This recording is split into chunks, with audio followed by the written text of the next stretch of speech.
안녕하세요. 하나님의 크신 은혜와 사랑이 가득 넘치는 굿모닝 수요일 되시기를 간절히 바라고 기도합니다. 먼저 찬양을 드리겠습니다. 어제 우리 함께 드렸던 찬양 주가 보이신 생명의 길, 우리 다시 한 번 더 큰 목소리로 찬양 드리겠습니다.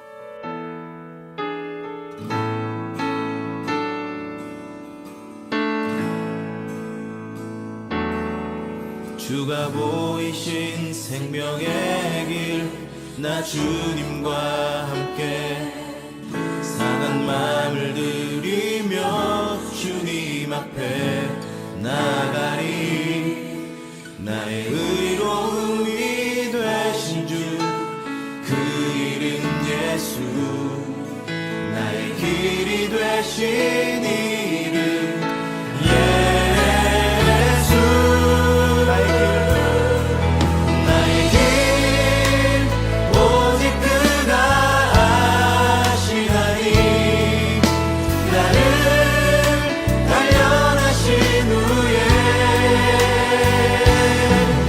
내가 정금같이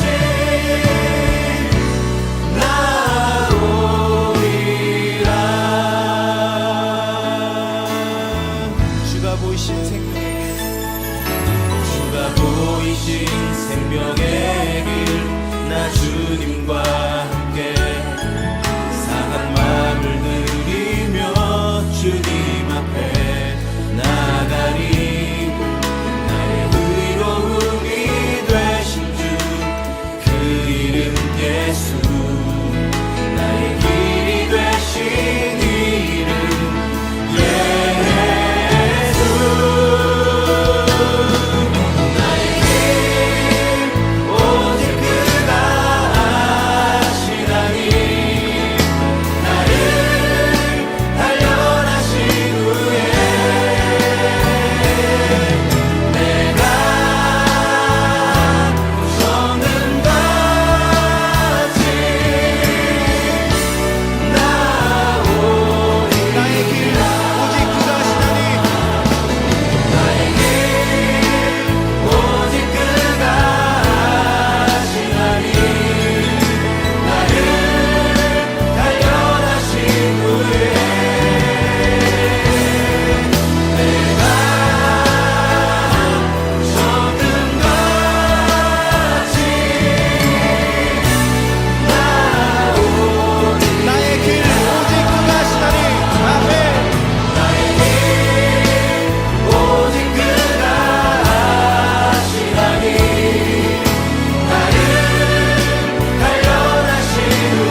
이제 하나님의 말씀을 같이 읽겠습니다. 오늘의 말씀은 시편 13편 1절부터 6절입니다. 1절 제가 먼저 읽겠습니다. 여호와여, 언제까지 나를 잊으시렵니까? 영원히 잊으시렵니까? 언제까지 나를 외면하시렵니까? 언제까지 나의 영혼이 아픔을 견디어야 합니까? 언제까지 고통을 받으며 괴로워하여야 합니까? 언제까지 내 앞에서 의기양양한 원수의 꼴을 보고만 있어야 합니까? 나를 굽어 살펴주십시오. 나에게 응답하여 주십시오. 여호와 나의 하나님이여, 내가 죽음의 잠에 빠지지 않게 나의 눈을 뜨게 하여 주십시오. 나의 원수가 내가 그를 이겼다 하고 말할까 두렵습니다. 내가 흔들릴 때에 나의 대적들이 기뻐할까 두렵습니다. 그러나 나는 여호와의 한결같은 사랑을 의지합니다. 여호와께서 구원하여 주실 그때에 나의 마음은 기쁨에 넘칠 것입니다.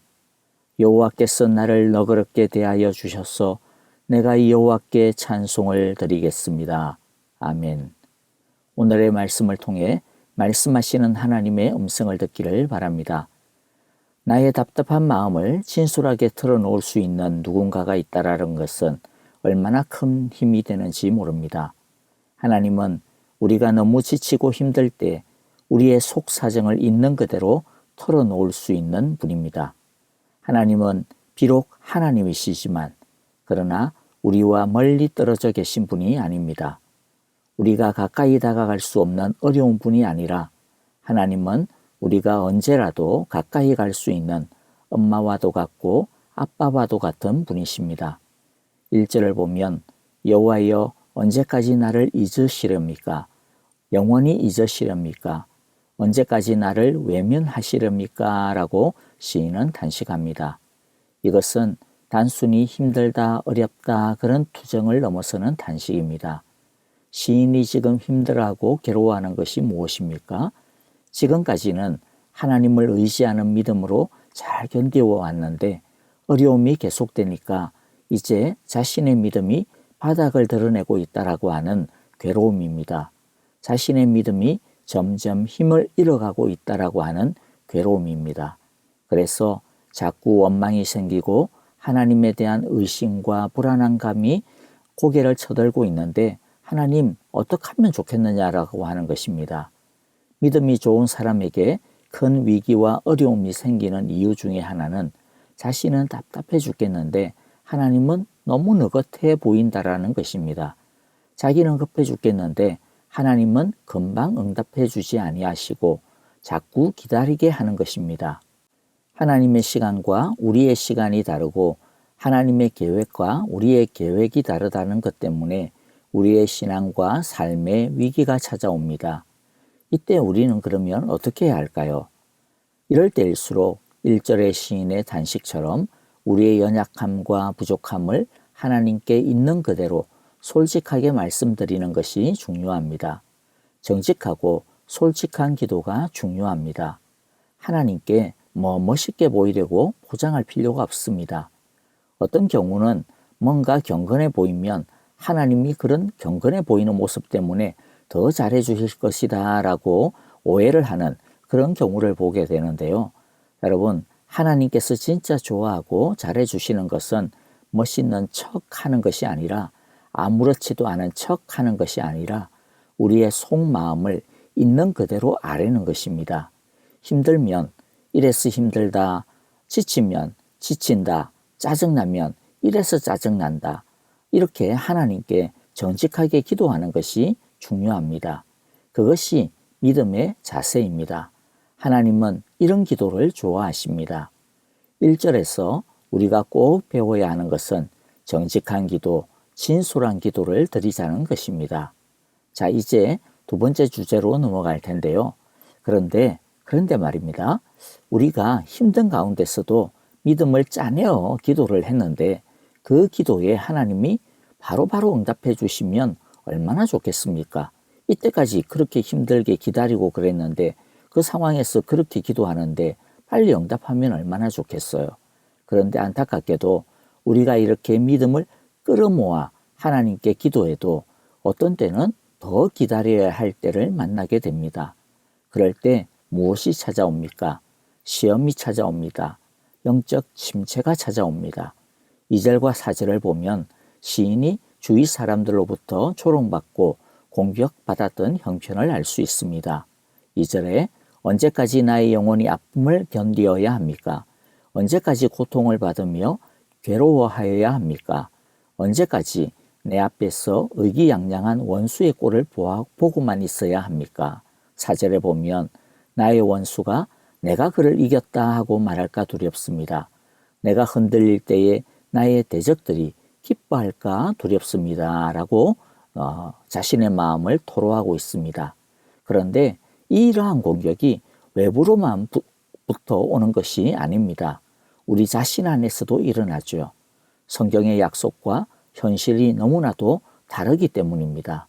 성경에는 하나님께서 우리를 사랑하신다라고 했고 또 가장 선하고 좋은 것을 주시기를 원하신다 그렇게 말씀하시는데 기도하면 반드시 응답하신다라고 했는데 현실은 그렇지 않기 때문에 이와 같은 갈등이 어려움이 고통이 생기는 것이죠. 겨우 잡아놨던 믿음이 또 자꾸 흔들리게 되는 것입니다. 이럴 때 안타깝게도 어떤 사람들은 기도를 중단하고 스스로와 하나님에게 화를 내는 불신앙으로 기울어지는 경우들을 보게 됩니다. 하지만 이때 자신의 마음을 어디로 향할 것인가 하는 것이 굉장히 중요합니다. 침체에 빠져가는 마음을 그대로 내버려 둘 것인지 아니면 그럼에도 불구하고 다시 한 번 더 하나님께 부르짖으면서 기도할 것인지 자신의 마음을 어디에다 세울 것인지 결단하는 것이 중요합니다. 3절을 보면 시인은 그럼에도 불구하고 하나님을 붙잡기로 결단하는 것을 봅니다. 나를 굽어 살펴 주십시오. 나에게 응답하여 주십시오. 여호와 나의 하나님이여 내가 죽음의 잠에 빠지지 않게 나의 눈을 뜨게 하여 주십시오라고 그렇게 결단하며 기도합니다. 믿음은 결단입니다.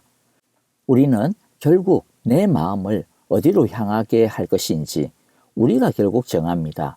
실망했기 때문에 침체에 내버려 둘 것인지 아니면 그럼에도 불구하고 다시 하나님을 믿고 하나님께 매달릴 것인지 우리는 결단해야 하는 선택을 해야 합니다. 사드락과 메삭과 아벳느고도 다니엘도 똑같은 선택에 직면했었습니다.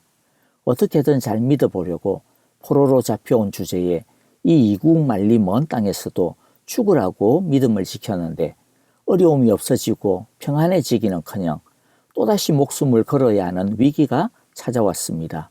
그때 그들도 이만하면 이때까지 할 만큼 다 했다. 다른 유대인들도 다른 어른들도 다 편하게 살고 있는데 왜 나만 굳이 우리만 굳이 이렇게까지 해야 될 필요가 뭐 있어? 할 만큼 했잖아. 이제 우리는 너무 떳떳해 라고 그렇게 충분히 생각할 수 있었을 것입니다. 하지만 그들은 그럼에도 불구하고 왕의 신상에 절하지 않기로 선택하고 결단합니다. 믿음은 결단입니다. 결단할 때 필요한 정신은 그리 아니하실지라도 하는 이 일사의 각오입니다. 이것이 오늘 우리가 배워야 할 믿음의 두 번째 교훈입니다. 자, 이제 마지막 내용을 살펴볼 텐데요. 믿음은 결단입니다. 선택입니다. 이렇게라고 말하면 믿음을 그러면 밑도 끝도 없이 무조건 믿어버리자라는 식으로 오해하는 경우가 간혹 있는데요. 그러나 믿음은 그런 무대뽀가 아닙니다. 그것은 믿음이 아니라 맹신이라고 부르는 것이죠. 맹목적인 믿음입니다. 그러나 진짜 믿음은 맹목적인 것이 아니라 확실한 근거가 있습니다. 오늘 시인이 그럼에도 불구하고 다시 하나님을 붙들기로 선택하고 결단하는 것에는 이유가 분명히 있습니다.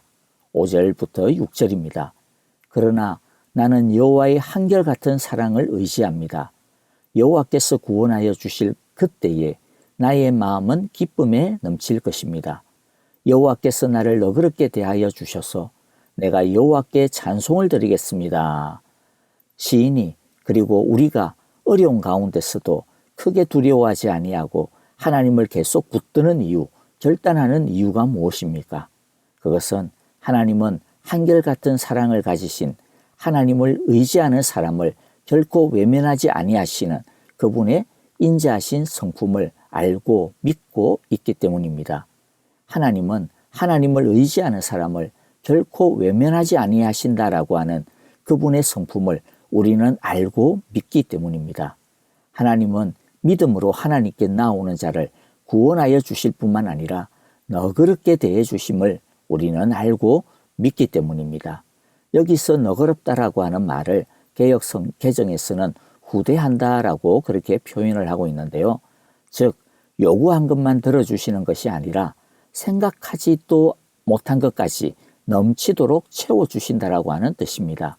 하나님은 우리를 후대하시는 너그럽게 대해주시는 하나님이심을 믿기 때문에 지금 우리의 가운데 아무것도 이루어지는 것이 없어 보여도 그럼에도 불구하고 여전히 하나님을 믿기로 결단하는 것입니다. 우리가 아는 것이 무엇입니까?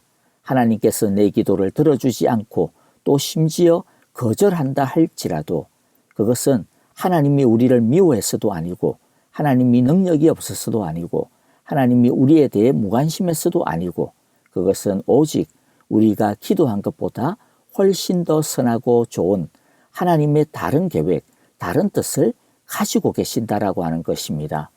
하나님은 후대하시는 하나님이십니다. 우리는 이 시인이 믿었듯이 우리도 하나님의 성품을 제대로 알고 믿어야 할 것입니다. 그러므로 우리는 더욱더 힘써 하나님을 알아가야 할 것입니다. 말씀을 마무리하겠습니다. 오늘 본문은 우리의 믿음의 위기가 찾아왔을 때에 어떻게 해야 되는지에 대해 잘 가르쳐주고 있습니다. 정직하게 기도해야 합니다. 그럼에도 불구하고 다시 한 번 더 하나님께 엎드려야 합니다. 하나님이 어떤 분이신지를 묵상하고 붙들어야 합니다.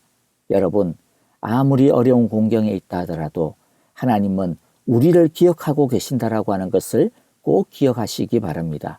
하나님은 절대로 우리 문제에 무관심한 분이 아니라 도리어 우리를 후대하시는 분입니다. 다만 하나님의 응답의 방법과 응답의 때와 응답의 내용이 우리의 요구와 우리의 기도와 다를 수 있습니다. 하나님은 우리의 뜻과 계획보다 100만 배는 더 선하고 더 좋으신 하나님의 뜻과 하나님의 방법대로 우리를 후대해 주시는 것임을 우리 꼭 믿고 더욱더 그럼에도 불구하고 하나님께 매달리기로 결단하고 또 작정하는 우리 모두가 되기를 간절히 바라고 기도합니다. 아멘. 오늘의 말씀을 마음에 새기면서 함께 헌신의 기도를 드립시다. 감사할 것은 감사하고 회개할 것은 회개하며 결단할 것은 결단하는 기도를 드립시다. 교회를 위하여 기도해 주실 때에 소망과 회복의 능력이 있는 성령 충만한 예배를 드리는 예배 공동체를 이루어가게 하소서라고 기도해 주시기를 바랍니다. 형제자매들을 위하여 기도합니다. 아프신 분들 항상 마음에 품고 사랑으로 기도해 주시는 줄 믿습니다. 우리 계속해서 항암 치료받고 계시는 박정은 집사님의 쾌유를 위하여 박윤경 정계자 전도사님을 위하여 노창덕 황순금 권사님과 이두상 집사님을 위하여 그리고 또 한국에서 치료 중에 있는 김윤호를 위하여 기도해 주시고 그 외에 여러 형제자매들 생각하시는 대로 기억나시는 대로 기도해 주시기를 바랍니다. 여러분 오늘도 그럼에도 불구하고의 믿음을 통하여 후대해 주시는 하나님의 은혜를 날로 더욱더 새롭게 경험할 수 있기를 간절히 바랍니다. 안녕히 계십시오. 감사합니다.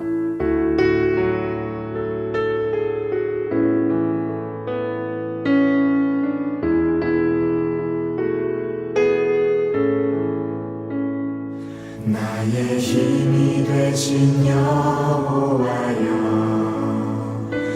내가 주님을 사랑합니다.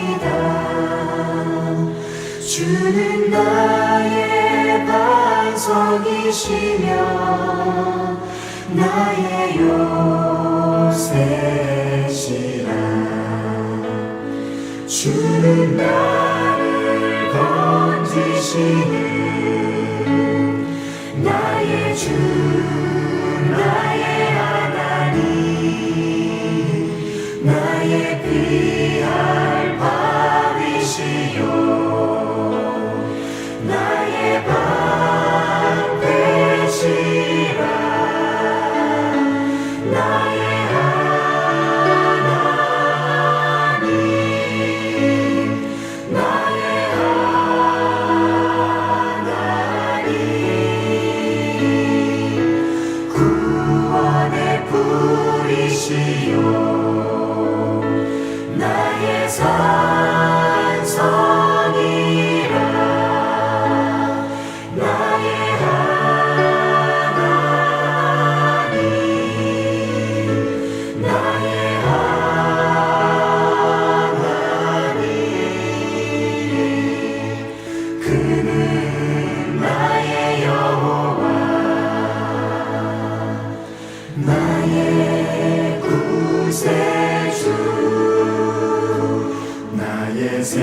주님을 찬양합니다. 주는 나의 사랑이시며 나의 의지시라. 주는 나를 이끄시어 주의 길 인도하시며 나의 생의 목자 되시니 내가 따르리라. 나의 하나님 나의 하나님